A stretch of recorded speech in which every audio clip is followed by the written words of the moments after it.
Võtame kuulaja Tõnise küsimuse. Küsib, et kas me elame simulatsioonis ja kuidas sellest välja pääseda? Mõnes mõttes jaa.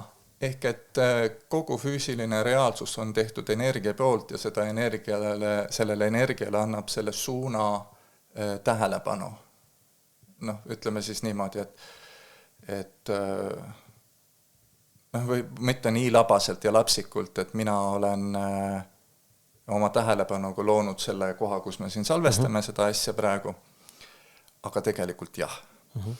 Nüüd, et selles mõttes on see tehniliselt on korrektne termin, aga see simulatsioon, aiman, mida ta küsib, aga sellel on tegelikult on see väljasaamine on umbes samasugune teema, nagu kõik need ultraspirituaalsed proovivad sellest nagu igasugusest asjast nagu välja kerkida või mingi namaste people. Üles tõusta, kerkida kõrgemasse sagedusse, et mille peale nagu läte kratsib kukalt, et kurat, see oli täpselt, ma olen sulle teinud kõik selleks, et sa saaksid kõik siin neid inimese mängusid mängida, mine osta asju, mine ole oma kaaslasega koos, mine magada, mine naudi mingid randasid, uju, tee sporti, söö, tee mis tahad. Aga sa tahad ära. Ja sa ütled, et see on simulatsioon ja see on vale. Ei ole vale, see ei pea kuhugi ära saama, see on väga, nagu olen vanasti öelnud, et kui sa teaksid, milline järjekord on seisab seal üleval,